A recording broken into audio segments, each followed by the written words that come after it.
नमस्कार। आदर्श शिक्षण संस्थान ऑनलाइन क्लास में आप सभी का हार्दिक स्वागत।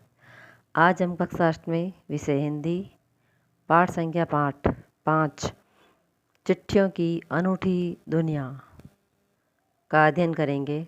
सबसे पहले प्रस्तुत पाठ के जो लेखक हैं अरविंद कुमार सिंह, उनके जीवन परिचय के बारे में जानेंगे।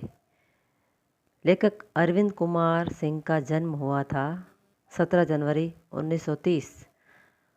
स्थान है उत्तर प्रदेश के मेरठ जिले में। प्रस्तुत पाठ चिट्ठियों की अनूठी दुनिया। यह पाठ एक निबंध विधा में लिखा गया है। इस पाठ में लेखक ने पत्रों की उपयोगिता पर प्रकाश डाला है।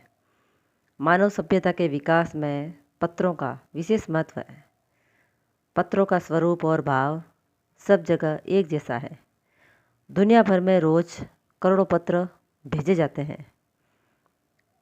पत्र जो काम कर सकते हैं वह काम फ़ोन या एसएमएस का संदेश नहीं कर सकता। लेखक ने पाठ के द्वारा बताया है पत्रों को हम संभाल कर विरासत के रूप में भी रख सकते हैं और ये प्राचीन परंपरा भी रही है। लेखक ने बताया भी है कि भी स्वतंत्रता संग्राम के कई नायकों द्वारा लिखे गए पत्र करोड़ों लोगों को आज भी प्रेरणा देते हैं। पत्र ही देश काल और समाज को जानने तथा समझने का तरीका है। लोग गांधी जी तथा अन्य आंदोलन के नायकों के पत्रों को प्रशस्ति पत्र की तरह फ्रेम में करा करके रखते थे और उनके पास आज भी उनके पत्र सुरक्षित है। पाठ में बताया लेखक ने आज भी दूर गांवों में लाखों गरीब लोगों के चूल्हे मनी ऑर्डर अर्थव्यवस्था से चलते हैं। कहने का मतलब है चाहे कितनी भी आधुनिकतम संचार साधनों का विकास हो जाए, लेकिन पत्रों का जो महत्व है वो कभी घटने वाला नहीं है। आज भी मतलब देहात या गरीब बस्ती में मनी ऑर्डर के द्वारा ही वहाँ के लोगों का जो घर खर्चा है, पालन पोषण है, चलता है। तो वहाँ पर मनी ऑर्डर पहुँचाने वाला डाकिया देवदूत के रूप में देखा जाता है। प्रस्तुत पाठ में लेखक ने यह भी बताया है कि भाई ऐसे दुर्गम स्थान जहाँ पर ये संचार की सुविधाएं, आधुनिकतम सुविधाएं नहीं की जा सकती, वहाँ पर आज भी पत्रों का अत्यधिक महत्व है।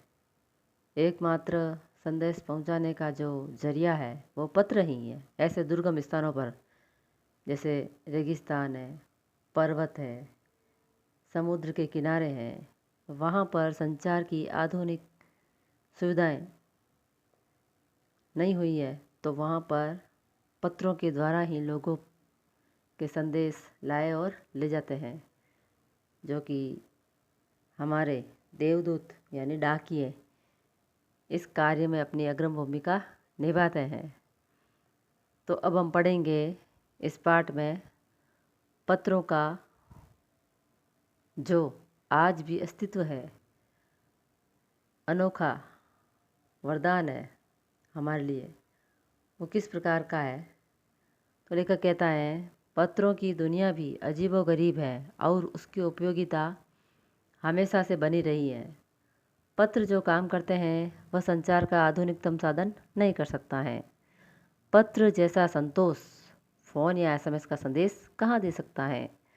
पत्र एक नया सिलसिला शुरू करते हैं और राजनीति, साहित्य तथा कला के क्षेत्र में तमाम विवाद और नई घटनाओं की जड़ भी पत्र ही होते हैं। दुनिया का तमाम साहित्य पत्रों पर केंद्रित है और मानव सभ्यता के विकास में इन पत्रों ने अनूठी भूमिका निभाई है। लेखक अरविंद कुमार सिंह कहते हैं कि भी पत्रों की दुनिया भी अजीबोगरीब है। अजीबोगरीब यानी अद्भुत। अजीबोगरीब का अर्थ होता है अद्भुत या विचित्र। वास्तव में विचित्र है, क्योंकि इनकी उपयोगिता आज भी बनी हुई है, जबकि संचार के अनेकों साधन विकसित हो गए हैं। फ़ोन है, मोबाइल है, टेलीग्राम है, कंप्यूटर है और रेडार है। ये सभी क्या है? संदेशवाहक साधन है। लेकिन फिर भी आज भी पत्रों की अहमियत उतनी ही बनी हुई है। वो इसलिए बनी हुई है क्योंकि पत्र जो काम करते हैं ना, वे संचार के आधुनिक साधन नहीं कर सकते। पत्र को हम कई दिनों तक सहेज कर संभाल कर रख सकते हैं, जबकि फ़ोन या एसएमएस का संदेश हम अधिक दिनों तक, लंबे समय तक संभाल कर नहीं रख सकते। लेखक कहता है कि वे पत्र जैसा संतोष फ़ोन या एसएमएस का संदेश कहाँ दे सकता है। एकदम सही बात है, क्योंकि पत्र लिखने वाले व्यक्ति की पत्र में आत्मीयता और प्रेम भाव व्यक्त होता है। तो इस प्रकार जब हम पत्र पढ़ते हैं तो हमें लिखने वाले व्यक्ति की छवि दिखाई देती है और उस पत्र का हमारे लिए बहुत ही महत्व होता है। लेखक कहता है पत्र एक नया सिलसिला शुरू करते हैं। सिलसिला का अर्थ होता है एक ही क्रम में आगे से आगे घटित होने वाली घटनाएं, जिसको अपन कह सकते हैं पंक्ति या कतार। तो पत्र भी क्या है? एक नया सिलसिला शुरू करते हैं। राजनीति, साहित्य और कला के क्षेत्र में तमाम विवाद और नई घटनाओं की जड़ भी पत्र ही होते हैं। कहने का मतलब है आज राजनीति में जो भी परिवर्तन हो रहा है, साहित्य में परिवर्तन हो रहा है, कला के क्षेत्र में परिवर्तन हो रहा है, तो इन सभी क्षेत्रों में जो भी नई नई घटनाएं और नए नए परिवर्तन हो रहे हैं, उन सब की जड़ पत्र ही होते हैं। जड़ यानी नींव या आधारशिला।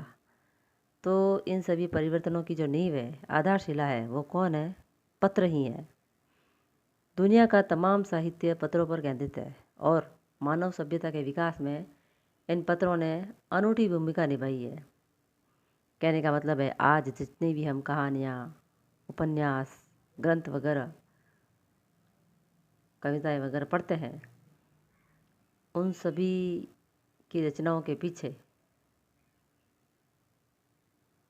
पत्रों का ही एक अनोखा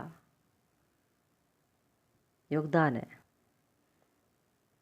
प्राचीन पत्रों के आधार पर ही साहित्य है, राजनीति है और कला है, इन सब में परिवर्तन हुआ है और लिखने की प्रेरणा मिली है।